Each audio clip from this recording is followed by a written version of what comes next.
Hello and welcome to Living a Culture of Life podcast by Human Life International. I'm your host, Colleen, and I'm joined today by Michelle Francis, our Mission Network Manager. Welcome, Michelle. Thank you very much. You're a rock star. So what exactly is the Mission Network Manager? Because I think your job is really cool, but can you just tell our listeners what you actually do? I think my job is really cool too. I didn't really know. I knew I was working for a pro-life apostolate. To my surprise, when I realized what I would be doing, which is the greatest job, I think, is I spend my days talking to our missionaries around the world. They're the people who are on the front lines. They're fighting the good fight, and I am able to work with them, work for them, guide them, and essentially make sure they have what they need to spread the gospel of life. And it's always inspiring. And they're all smarter than me and stronger than me and holier than me. So hopefully I can grow with them.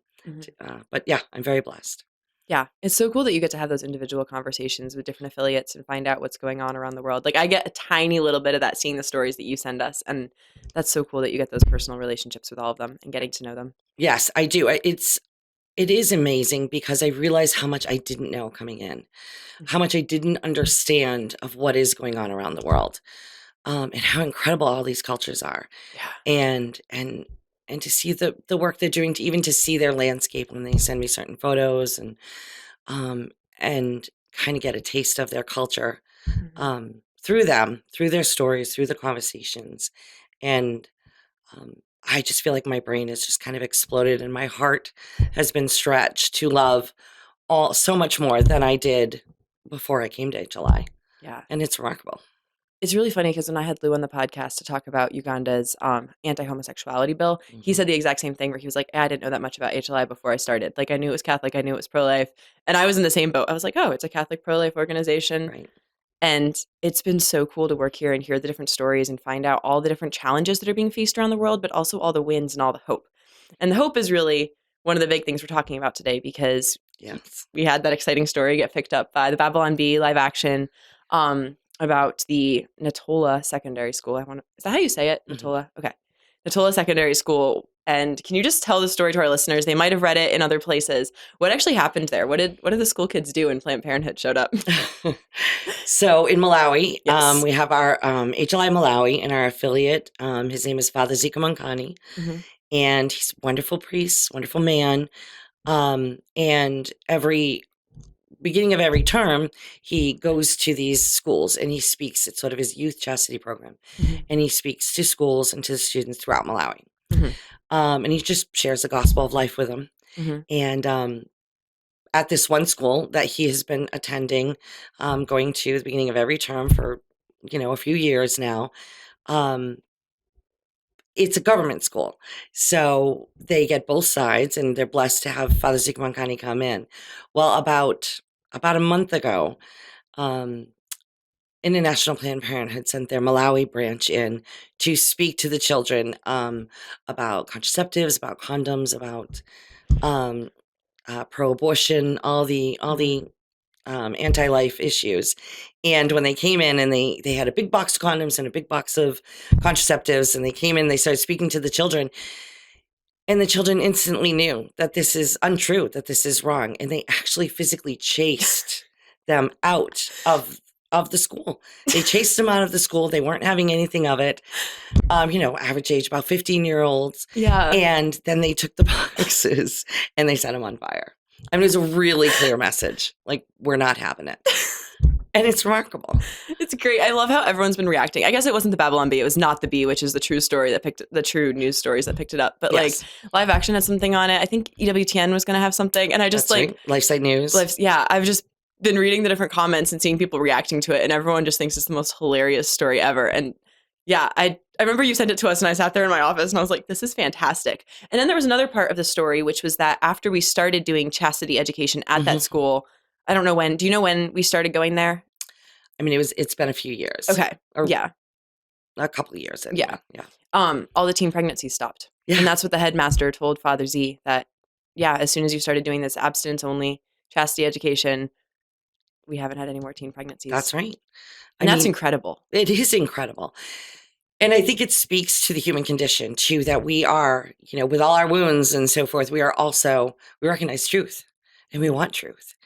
And these kids recognize truth and they want truth and they're drawn to it. Why do you think it resonated so much with the kids, that message of chastity? Why do you think that they were so like empowered by that they chased off Planned Parenthood? Well, I think chastity is empowering in and of its very self. And when you educate the children that way, look, this is within your power. Mm-hmm. You're not giving something away. You have you respect your body. That's your power. Mm-hmm. So that is empowering, and they're able to be happier while being chased. But I think when you see truth and you know truth and you've embraced it, Mm-hmm. when something that's untrue raises its head, you want it gone. Mm-hmm. And we as adults would love to react that way all the time. But, there's propriety. Well, they're kids. And so they can react how they feel. And I think that's exactly what they did. Mm-hmm. We know the truth and it's good. And we feel peace with what they've learned. And what you're saying is not the truth. Is get out. And it was just that external reaction that I think we'd all love to have.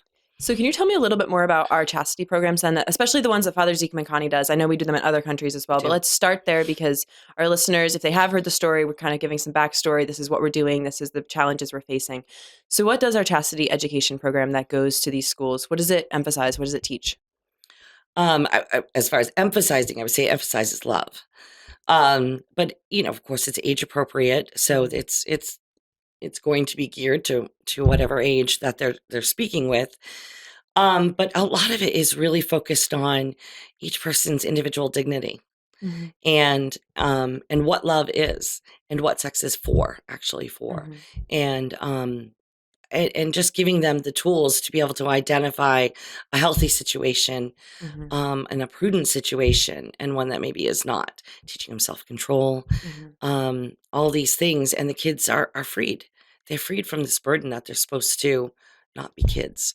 They're supposed to be overly sexualized at an age when they just want to play soccer, Well, what's interesting as I was looking on the Family Planning Association in Malawi, which is Planned Parenthood's member association in Malawi, which is the organization that came in. That's right. And one of their things for like their targeted youth outreach programs is they're putting up these youth health centers and they're paying for volleyballs and netballs and chess and trying to make these centers where kids can hang out. And I just think it's so interesting that they're like not able to reach children the way they want to. So they're trying to make their health organizations be a fun place to hang out, which is just so, I don't know. It's such a weird concept that you have to like attract people to contraception and abortion with a lie.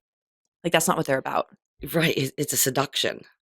Yeah. Right. They're sort of seducing them into a sense of comfort, a sense of trust, mm-hmm. by being fun. I mean, we were talking the other day, I said it's essentially a larger version of the white van with puppies and candy in the back. You just kind of draw them in and then take their innocence from them. Yeah. They're savvy. Yeah, they are. And one of the things they were saying was they train like youth leaders because kids will listen to that stuff from other teens. Absolutely. They're not always going to listen to adults. And they have this whole strategic plan of how they're trying to reach the youth in Malawi, which I guess makes sense if you think about an organization trying to promote their wares, but it's really sickening when you realize what Planned Parenthood actually does. And it's also interesting because our chastity programs also focus on contraception, right? On talking about why it's not good, why it's bad, warning them about it, telling them not to accept it. I know that's other huge chunk of it. Because it's so prevalent. Like, mm-hmm. Unfortunately, they have to talk about it. Yeah. You wouldn't necessarily want to have to talk about all these things, but when your child is facing it out in the world, mm-hmm. you have to arm them. So, but yes, and it's also a health issue. The side effects of these contraceptives, mm-hmm. and especially on these young girls, the IPPF wanting them on at 10 years old, some of them on mandatory contraception. They're growing bodies, they're entering puberty. It's really unhealthy, mm-hmm. to be on these things. So yes, Father is very comprehensive in a very appropriate way. And also I think, at its core, letting these kids know that they're loved and they're good, and they can be kids, and so giving them all the tools, mm-hmm. To fight it, but also giving them all the tools to be happy. It was interesting because one of the comments on the Not the Bee article was someone saying they didn't realize that Planned Parenthood was in other countries, Mm. and we have an ebook that we're working on Planned Parenthood, and one section is on IPPF, the International Planned Parenthood Federation, and it's interesting because it was founded in 1952 officially. There was in 1948 there was like an international committee formed, and then the name was changed, and it had 8 countries originally. Now it's in 145 countries, Mm-hmm. and I was looking at their financial statements from 2019 earlier today, trying to work on this ebook and just get a feel for what kind of money is going to different places. And it is Oh, crazy the millions of dollars that they're working with. And I know that the Family Planning Association of Malawi, they say in one of their brochures that their annual budget is $3 million. So they have $3 million to spend handing out free contraception, going to all sorts of rural towns all over Malawi, trying to push contraception and on comprehensive sex education on these, I mean, all ages, but especially targeted towards the youth. 100%. It's the youth. Yeah. And it was funny because it surprised me because on their website, they don't mention anything about abortion. And I was like, or they mentioned like post abortion stuff and the fact that they're concerned about the number of abortions going on. And I was really confused by that at first because I associate Planned Parenthood and abortion. And I realized it's because abortion is illegal in Malawi. So Right. they can't talk about it. But then when they said they were concerned about the number of abortions rising, it was all of the unsafe abortions Mm-hmm. because they're saying, hey, there's this problem of unsafe abortion, so we should legalize it, I believe is what, I didn't read the whole article, but that's what I'm guessing the article That's was been their about. universal narrative. And they're trying to do that right now, right? Absolutely. And it's fascinating because they are everywhere Mhm. and they have bank. It's What's our annual budget in Malawi? about 8,400. $8,400. 8,400 versus 3 million. Yes. So it is a David and Goliath situation. Yes, it is. But that's all right. David won. So what was your question again? I don't remember. Oh, it was the legalized abortion. Legal right. abortion in Malawi and what's going on down there. Yes. So this is one of the, it's just fascinating because, and I think this was something that was shocking to me that I would not have known had I not worked for HLI, had I not been reading HLI's resources and the understanding that these countries, especially in Africa, but in India and some countries in Latin America and the Pacific, they are pro-family, pro-life countries. Naturally, that's their culture. And, we wouldn't necessarily, I don't know how much you could say of that of America anymore or Europe or Canada. But you can definitely say that of Africa. And I think we get into that mentality of like, we're in America and we just assume all sorts of cultures are like America and that this is normal. And it's so hard to comprehend a culture where marriage and family is just like the best thing ever. I know. And yes, I think we do become very myopic in our view, or we think the other countries must be worse. Yeah. And kind of having my eyes open to seeing how incredible, how they're still so in tune with natural law. Yeah. And just this beautiful, healthy, incredibly intelligent way. So what do you have? The frustration for Planned Parenthood then is that they have a culture that's diametrically opposed to their agenda. Mm-hmm. And it drives them crazy. Now you would think, why do they care? Why are they trying so hard? But every year, over and over, they're coming in with abortion bills and trying to hit the parliament. They're dumping their millions in, bribing some people there, and it's putting some more than just IPPF, right? Like there's other organizations. There's other involved as well. organizations. Yeah. There's Marie Stopes. There's the UN. There's the EU.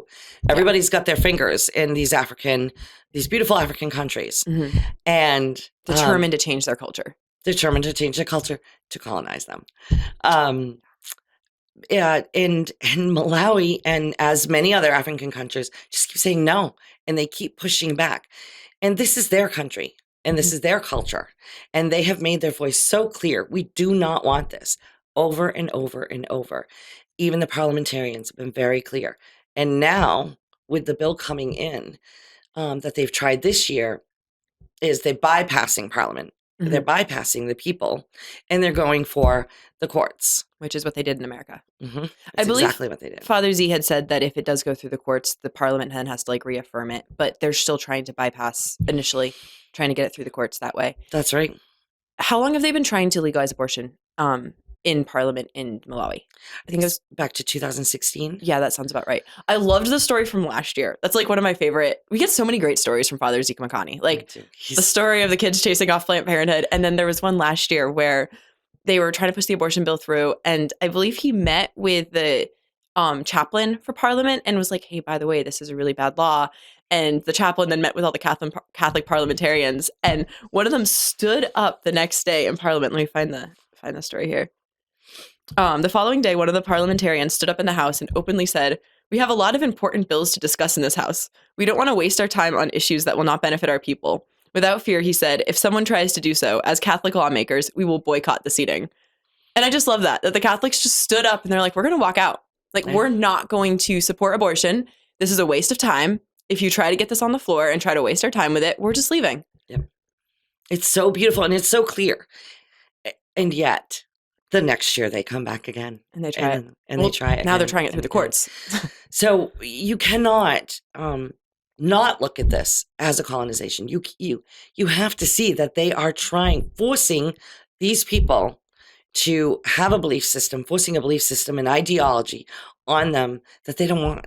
Mm-hmm. And certainly if they tried that anywhere else, or if it was the conservatives or pro-lifers trying that on a pro-abortion country, it would, I mean, we'd be bigots, we'd be racists, we'd be intolerant.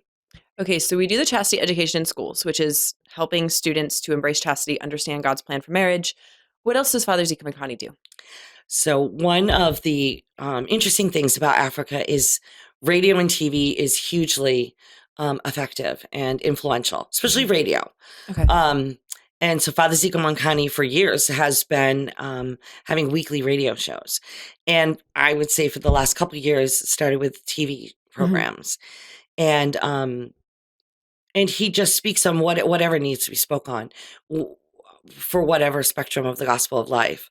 So if it's contraception, he speaks on that quite often.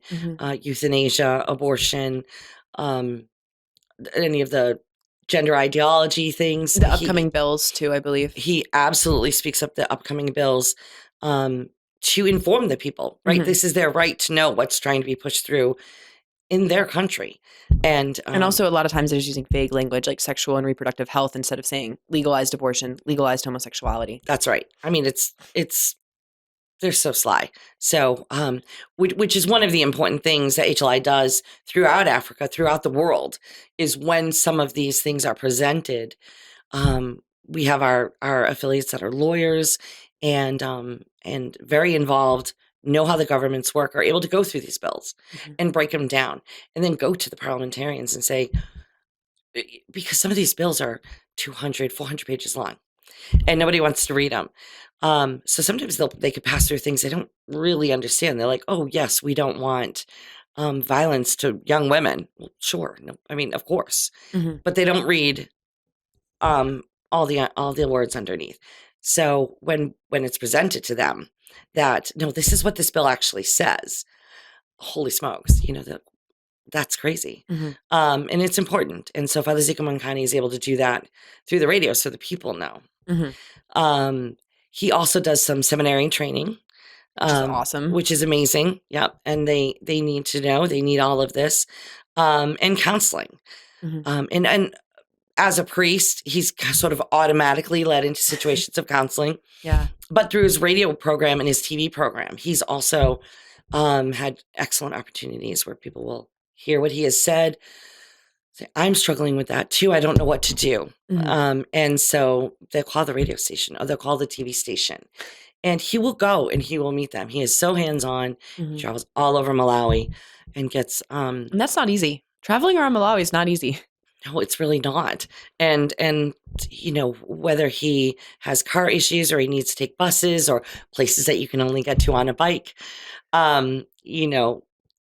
that's what HLI tries to do, is to give him the resources he needs to reach out to people that are calling him. And to schedule those programs on the radio and make sure that he can afford the air. Didn't one time they try to buy out the airtime? Was that him that Planned Parenthood tried to buy up all the airtime so that he couldn't actually air his programs? I don't know that story. Oh, it was one of our affiliates that at one point they tried to buy up all the airtime so they couldn't air. I don't remember. I think it was him, but I'm not 100% sure. Well, they do have to, I mean, most of his budget goes to paying for the airtime. Yeah. And then we'll go to gas or to the basic things to be able to travel, to see people, to get to the seminarians, to get to the schools, or resources to give the children in the schools, pamphlets or things like that. Now in Malawi, it's a little more doable, but every program, every minute he's on there costs money. Yeah. Whereas in Zimbabwe, say 15 minutes cost, the last I heard was $1,500 for 15 minutes. Whoa. Yeah, which is incredibly prohibitive.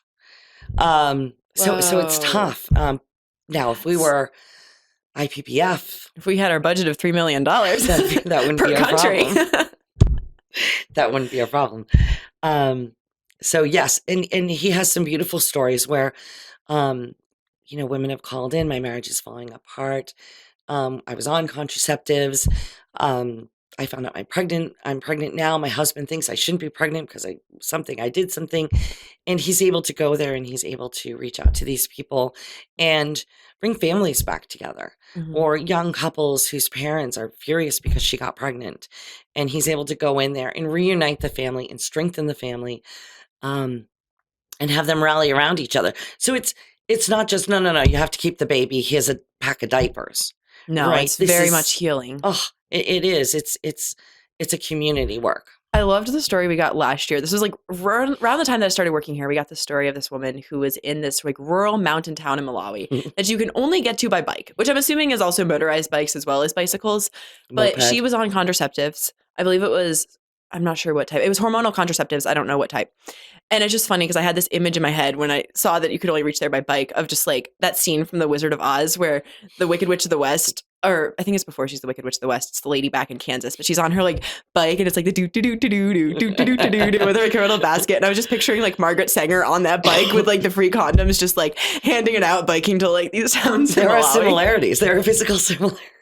No. But anyway, this woman was on contraceptives and she started watching Father Z's television programs and she was like, wait a moment, I have those problems. Like I struggle with, I don't remember what the actual health problems were at this point. Joint issues or the menstrual issues and all that comes from all the physical issues. And stomach issues. Coming up, we're going to have an episode on all the health impacts of hormonal birth control coming up. But she was sitting there and she's like, wow, I struggle with those. And her marriage was, I think, on the rocks. And so she stopped using contraceptives and then she started telling her friends. And she was like, all these teachers at this one primary school all quit using contraceptives because they all realized that it was causing relationship issues and causing health issues. And then they started an outreach program where they're now going out to these other women and being like, hey, don't use these, like avoid, we had all these problems, don't use this. And we've never actually physically been to that village. Yeah. The only way we were able to get there was through television. And now, because of that, we've changed this one woman's life. We've changed all of her coworkers' lives. And then now they're going out and helping other women and just that beautiful embracing of truth when they hear it, but they need to be told, hey, this is actually really bad for your health. This is what's going on. Planned Parenthood was lying to you when they showed up on a bike in your town handing out condoms and contraceptives. That's right. And they have the Family Planning Association in Malawi has a free contraceptive program. Yes, they do. Okay. And with the work of Father Zikomankhani, they literally can't give it away. Yeah, he had another story that it was another one of the schools where they'd shown up and the teenage girls were like, decided, hey, can we have a pro-life club at our school? And then they're like, by the way, we're not taking anything from Planned Parenthood. Like they can't give it away here. Yeah. And it's just because they're able to hear the truth. Because Father Zikomankhani and his work and his radio programs, they're hearing the truth, and truth has power. Yeah. So it's incredible. And yes, I know that Planned Parenthood in Malawi is very frustrated with Father Zikomankhani. They called us out, I believe. He sent us a story on one of their meetings. They were talking about how their like contraceptive programs aren't working because of us. And I think, I'm not sure if they named us by name or not, but they did. They did. Pro-Life Malawi. And that's HLI Malawi. Okay. And they absolutely did. They also, over a year ago, called him to bribe him, to get him to stop. Oh my gosh. I mean, they got $3 million. So, that he is very clearly, enemy number one from them. And he's not lying to these kids. He's not bullying anyone. He's not, he doesn't have any candy that he's given out, anything like that. He's just telling the truth. Yeah. And they don't know what to do with that. Nor do they know what to do with a man with the ethics to not be able to be bought. So it's really incredible. Yeah, it is. He truly lives what he preaches. That's so beautiful. We get so many great stories from him. It's We so do. I love the more that I work here, the more stories that I read, the more that I learn about all this, the more I just realize like how vicious Planned Parenthood's work in other countries. I mean, it's bad in the United States, but just like I didn't realize how widespread it is, how much of a push there is to push these agendas on other countries that don't want them, but also the beauty of how great HLI's work is and how much success we're able to have with the minuscule budget compared to Planned Parenthood's. I know it is remarkable, and our people work like Father works so hard, Mm-hmm. and it's every day on $8,400 for the year, and this is what he does. It's remarkable. Does he raise money in Malawi too? Um, Or is the 8,400 like total, or is that just the money that he gets in a grant? that's what he gets in the grant. Okay. Now, with this bill that he's been fighting right now, Mm-hmm. there were some additional costs. Okay. To be able to travel, to be able to buy signage for, they put on a beautiful pro-life march. Mm-hmm. Things like that. We were able to raise the funds to send him $3,600 additional dollars, Okay. which was great. And they looked at like, holy smokes, what we can do with this. It's like half of our budget for the year. I know. An extra half. So, yeah. So, we try to ask our donors when we need those additional things.